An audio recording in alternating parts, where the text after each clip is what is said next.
우린 참 많은 영상을 보고 살아갑니다. 지금도 아마 여러분들 휴대폰을 붙잡고 있으실 텐데요. 그 중에 큐티를 볼 수 있는 축복된 시간이 아마 이 시간이 아닐까 생각하게 됩니다. 여러분, 우리가 보고 듣고 말하는 것이 우리입니다. 하나님의 말씀을 바라본다는 것, 그 말씀이 우리의 삶 속에 있기 시작한다는 것, 그 놀라운 축복의 시간, 큐티를 보다. 여러분들과 제가 이 시간들을 통해서 하나님 백성다움을 사는 넉넉한 축복을 누리게 되기를 주 예수 그리스도의 이름으로 축원합니다. 감사합니다. 주만나를 사랑해 주시는 성도 여러분, 너무나 반갑습니다. 주만나 디렉터 금경현 목사입니다. 벌써 10월입니다. 시간이 정말 빠르죠. 벌써 올 한 해도 얼마 남지 않았습니다. 2달 지나면 2023년을 맞게 되고요. 우리 나이는 한 살씩 더 플러스가 되겠죠. 나이가 늘어나는 만큼 우리의 신앙과 인격도 성숙해져 가야 될 텐데 이게 참 쉽지 않습니다. 그래도 저와 여러분이 또 이 한 달을 힘있게 살아냈으면 좋겠는데요. 우리 10월은 단풍의 계절이잖아요. 이제 곧 우리는 붉게 물든 단풍을 보게 될 겁니다. 단풍은 이렇게 빨갛게 물들어야 진짜 예쁘잖아요. 우리도 그랬으면 좋겠어요. 단풍이 빨간 옷을 입어야 진짜 단풍이듯이 우리도 우리에게 걸맞는 신앙의 옷을 입었으면 좋겠습니다. 세상의 옷 벗어버리고 예수 그리스도로 옷 입는 그런 10월 한 달이 되기를 소망해 봅니다. 그래서 준비했습니다. 우리가 이번 달에도 예수님을 닮아가는 신앙으로 자라가기 위해서 꼭 필요한 것, 바로 10월 주만나입니다. 10월 주만나가 이렇게 예쁘게 잘 나왔습니다. 이번 달에도요, 이 주만나는 여러분들의 영적 생활을 이끌어 갈 거고요. 저와 여러분들이 영적으로 성장할 수 있도록 도와줄 겁니다. 꼭 구입하셔서 주만나와 함께 행복한 10월 보내시기 바랍니다. 자, 저희가 이번 10월 달에는요, 이제 신약으로 넘어와서 마태복음과 이 누가복음을 살펴보게 될 겁니다. 여러분, 마태복음 하면 딱 떠오르는 구절이 있죠. 이 처음 부분에 등장하는 건데, 낳고.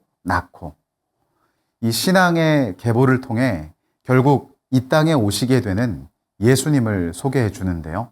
이번 달에는 이 마태복음과 누가복음을 통해 예수님이 이 땅에 왜 오셨고 또 어떤 일을 이루어 가시는지 하나하나 확인해 가면서 함께 은혜를 받게 될 겁니다.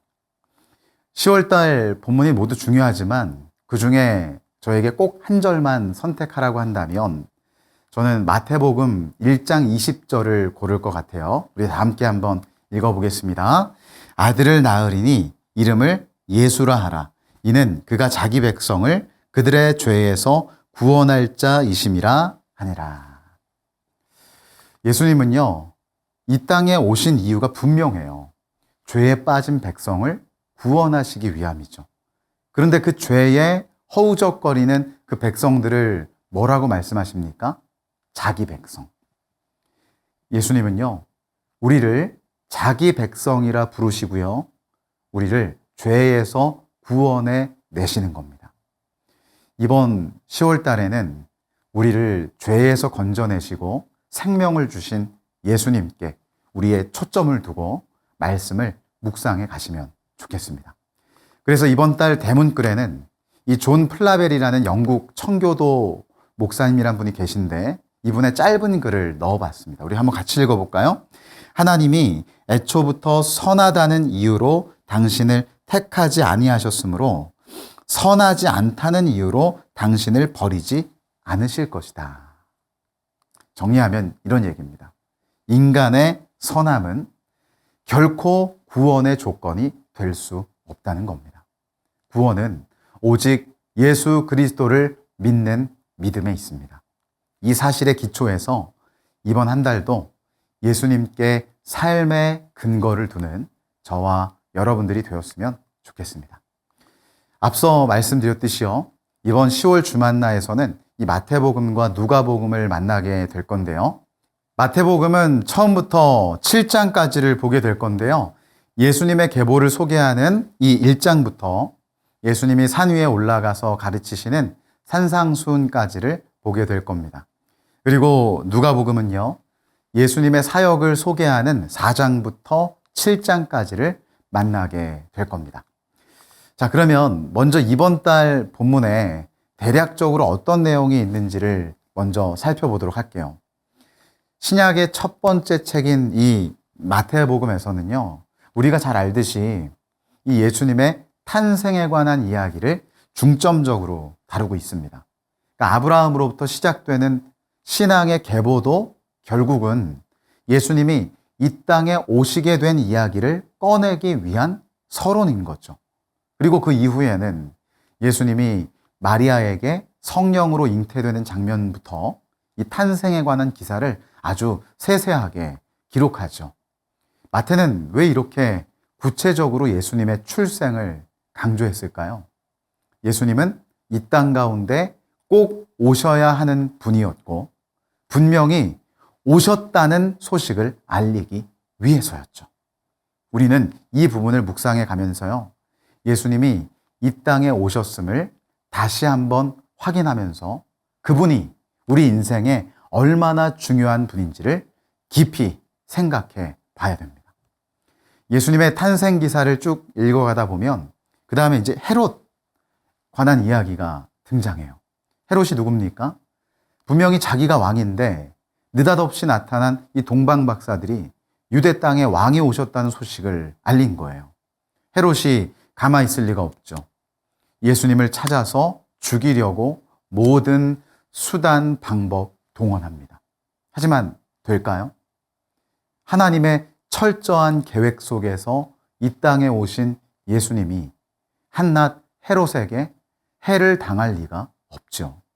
여기서도 우리는 아주 중요한 한 가지 묵상 포인트를 발견하게 되는데요. 하나님께서 이 헤롯의 핍박 속에 예수님을 지켜내셨듯이 이 땅에 하나님의 자녀로 살아가는 우리들도 반드시 지키실 것이라는 사실입니다.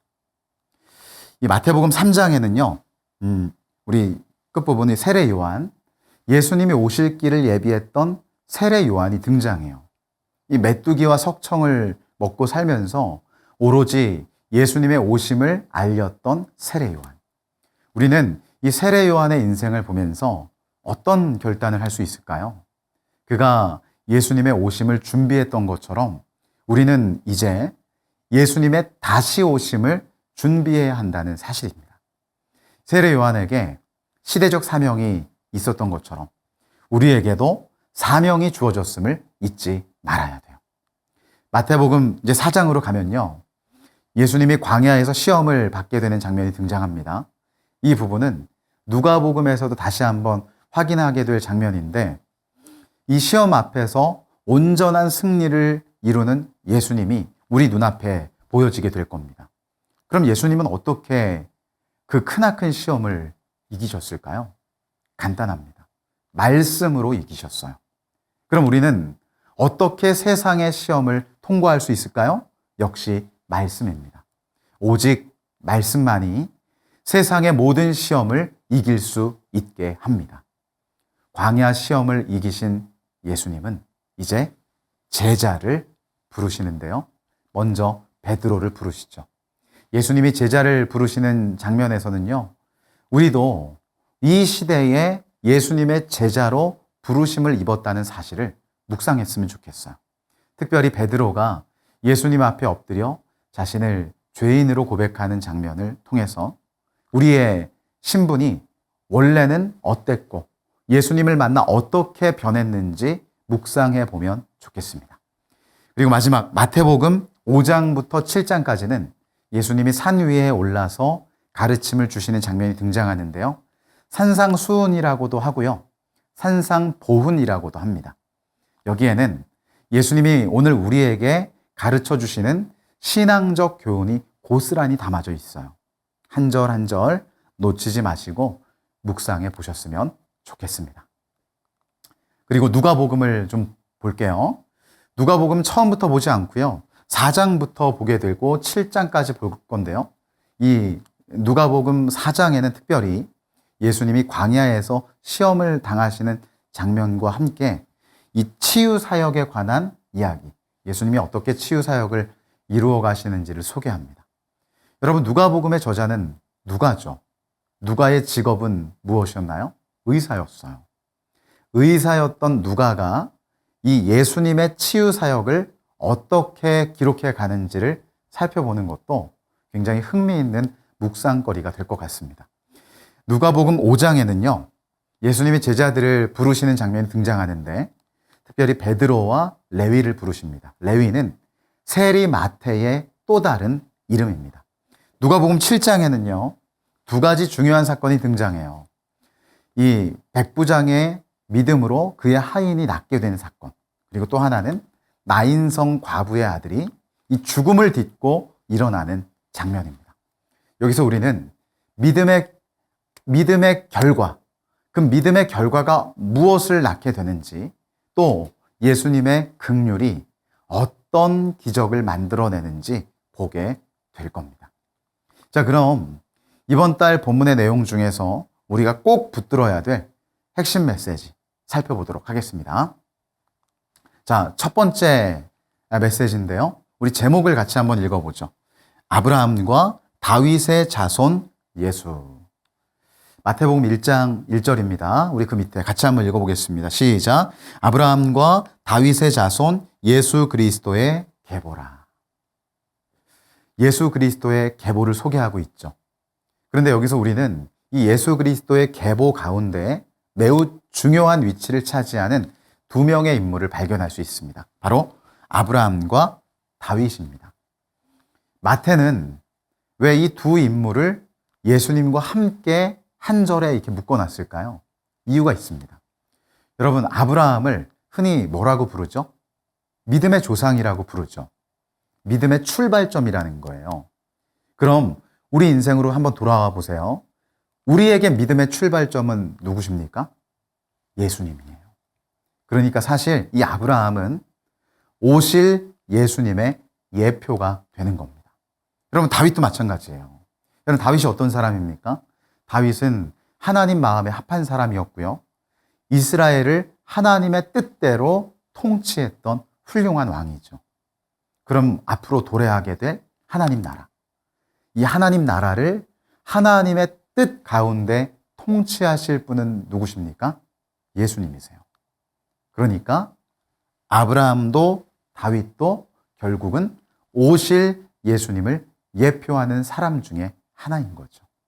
이렇게 마태는 예수님에게 모든 초점을 두고 있는 겁니다. 여러분, 그래서 마태복음 1장 16절을 보세요. 우리 같이 한번 읽어볼까요? 야곱은 마리아의 남편 요셉을 낳았으니 마리아에게서 그리스도라 칭하는 예수가 나시니라. 이런 계보를 소개하는 끝자락에서 결국 누가 오심을 선포하고 있습니까? 예수 그리스도. 성도 여러분, 만약 예수님이 이 땅에 오시지 않았다면 어떻게 됐을까요? 성경의 역사도요, 또 우리의 구원도요, 모든 것이 엉망이 되고 말겠죠. 예수님은 오셔야 할 분이셨고 말씀대로 오셨고요, 우리의 구원을 이루어 주셨습니다. 우리는 여기서 오직 예수님 외에는 구원받을 통로가 전혀 없음을 다시 한번 확인해야 돼요. 사도행전 4장 12절 우리 같이 읽어보겠습니다. 시작. 다른 이로서는 구원을 받을 수 없나니 천하 사람 중에 구원을 받을 만한 다른 이름을 우리에게 주신 일이 없음이라 하였더라. 할렐루야. 신앙의 계보 끝에 최종적으로 소개되는 예수 그리스도가 바로 우리 인생의 유일한 구원자가 되심을 매 순간 잊지 않는 저와 여러분들이 되기를 간절히 소망합니다. 두 번째 핵심 메시지입니다. 함께 제목 읽어보죠. 세상에서 사명을 감당하라. 우리 그 밑에 이 마태복음 5장 13절과 14절 우리 같이 한번 읽어보겠습니다. 시작. 너희는 세상의 소금이니 너희는 세상의 빛이라. 예수님은 오늘 우리를 소금과 빛이라고 말씀하십니다. 여러분, 소금과 빛의 기능이 뭔가요? 소금은 부패를 방지하죠. 빛은 어두운 곳을 비춥니다. 결국 소금과 빛은 선한 영향력을 발휘하는 매개체예요. 그런데 우리는 이 빛과 소금이 어디에 필요한지에 집중해야 돼요. 예수님은 분명히 우리가 빛과 소금으로서 있어야 할 자리가 어디인지를 가르쳐 주셨어요. 여러분, 그곳이 어디입니까? 바로 세상이에요. 우리는 세상으로 나가야 됩니다. 비록 그곳은 사망 권세로 뒤덮여 있죠. 각종 악한 것들이 둘러싸 진치고 있어요. 하지만 예수님은 우리를 향해 그곳으로 돌진해 나아가라고 말씀하십니다. 여러분, 우리가 잘 아는 요한복음 3장 16절 있죠. 우리가 외우는 거. 여러분, 그 말씀 한번 보세요. 같이 읽을까요? 하나님이 세상을 이처럼 사랑하사 독생자를 주셨으니 이는 그를 믿는 자마다 멸망하지 않고 영생을 얻게 하려 하심이라. 아멘. 그럼 말씀의 첫머리에서 하나님이 뭘 사랑하신다고요? 세상을 사랑하자. 하나님이 세상을 사랑하셨어요. 그곳에는 아직도 구원의 감격을 누려야 될 많은 백성들이 있습니다. 그래서 우리를 그곳으로 보내시는 거예요. 그럼 우리가 세상으로 나아가 해야 될 일이 무엇입니까? 여러분, 마태복음 5장 16절. 우리 같이 한번 읽어볼까요? 시작. 이같이 너희 빛이 사람 앞에 비치게 하여 그들로 너희 착한 행실을 보고 하늘에 계신 너희 아버지께 영광을 돌리게 하라. 우리는 세상의 어둠을 향해 빛을 비춰야 합니다. 많은 사람들이 우리의 빛을 보고 아버지께로 나오도록 인도해야 되는 거죠. 저와 여러분들의 사명은 결코 교회 안에서 주어진 어떤 일이 아닙니다. 세상 가운데서 펼쳐지고 진행돼야 되는 거죠. 이 땅 가운데 빛과 소금의 사명을 능력 있게 감당해가는 저와 여러분들이 되기를 간절히 소망합니다. 세 번째 핵심 메시지, 우리 함께 제목 읽어볼게요. 하나님 앞에서 행하라. 마태복음 6장 1절도 한번 같이 읽어보겠습니다. 사람에게 보이려고 그들 앞에서 너희 의를 행하지 않도록 주의하라. 그리하지 아니하면 하늘에 계신 너희 아버지께 상을 받지 못하느니라. 여러분, 예수님은 이 산상수훈에서 굉장히 중요한 메시지를 남기시는데요. 사람에게 보이려고 하는 거. 그러니까 외식을 주의해야 한다는 겁니다. 본문에 기록되어 있듯이 이 사람에게 보이려 하는 행위는 결코 상을 받지 못합니다. 여러분, 특별히 예수님이 세 가지 신앙적 행위를 명백하게 말씀하시는데요. 그 세 가지가 바로 구제, 기도, 금식이에요. 이 세 가지 신앙적 행위를 결코 사람에게 보이려 하지 말고 하나님 앞에서 행하라는 거죠. 예수님 당시에 이 많은 유대인들과 특별히 바리새인들은 사람에게 드러내기 위한 방편으로 구제도 행했고요.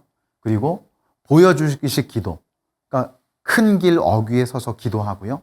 그리고 금식도 보여주려고 행했어요. 사실 이러한 외식은 지금 이 시대 곳곳에서도 자행되고 벌어지고 있는 일입니다. 이제 우리는 이 모든 신앙의 행위를 하나님 앞에서 하기로 결정해야 돼요. 여러분, 하나님이 보고 계시기에 외식을 버려야 되고요. 하나님께 진정한 상을 받으려면 여러분, 형식적인 것을 벗어나야 돼요. 그래서 예수님은 이렇게 말씀하셨습니다. 같이 읽을까요? 또 너희는 기도할 때에 외식하는 자와 같이 하지 말라. 그들은 사람에게 보이려고 회당과 큰 거리 어귀에서 서서 기도하기를 좋아하느니라. 내가 진실로 너희에게 이르노니 그들은 자기 상을 이미 받았느니라. 성도 여러분, 바리새인의 외식을 버리십시오. 보여주기식 신앙은 결코 능력이 없습니다. 언제나 있는 모습 그대로 하나님 앞에 나아가서 간절히 은혜를 구하는 저와 여러분들이 되기를 간절히 소망합니다. 네 번째 핵심 메시지입니다. 제목을 함께 읽어보겠습니다.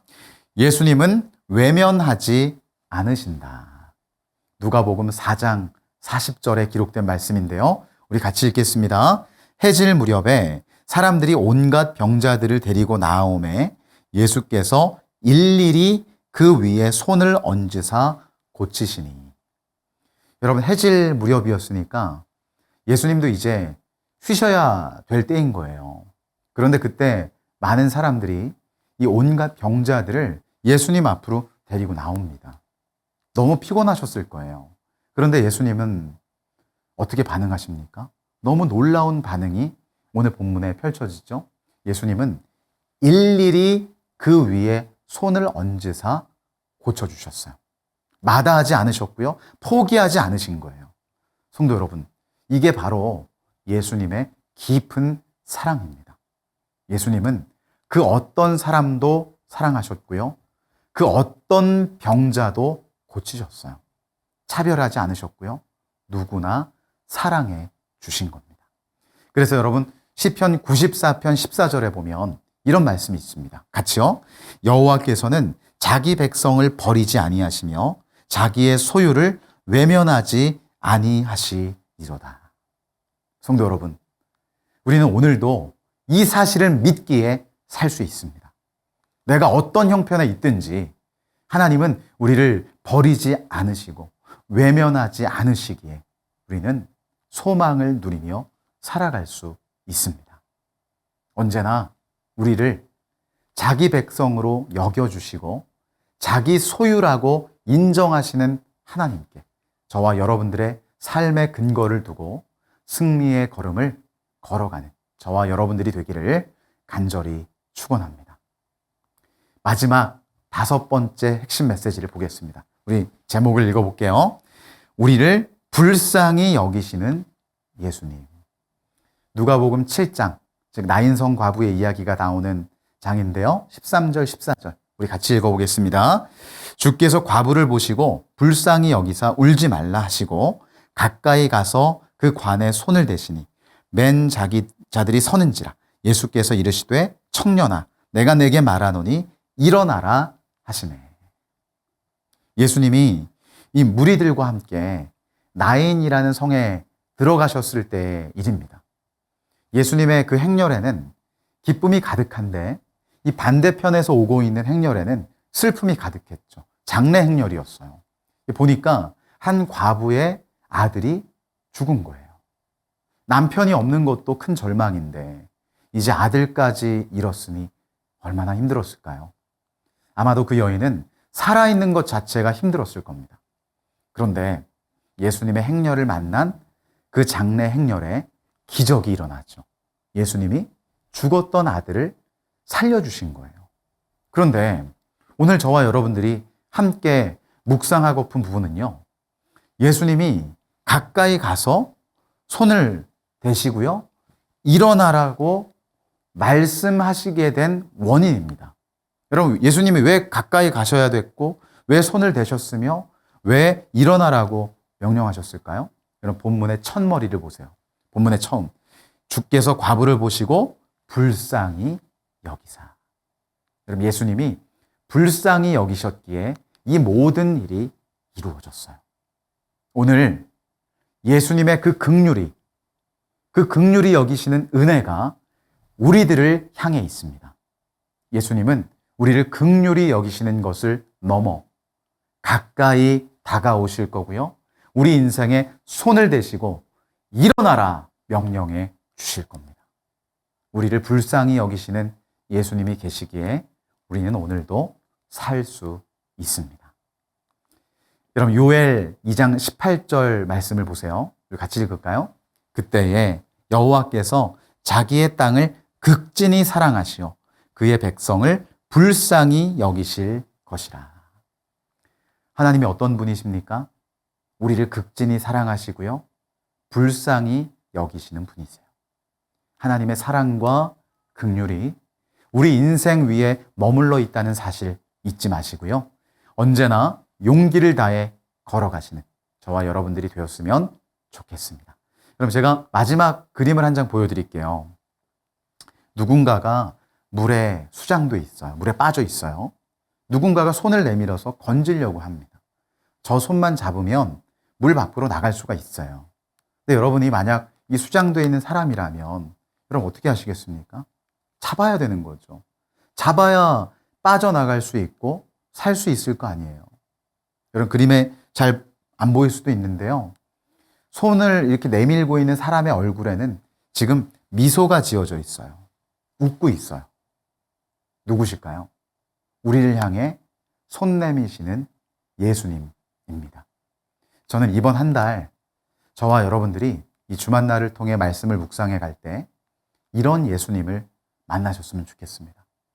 언제나 웃음 지으며 우리 인생에 찾아오시는 예수님. 우리를 모든 곤경 속에서 건져내시기 위해서 오늘도 일하시는 예수님. 우리를 언제나 긍휼히 여기시는 예수님.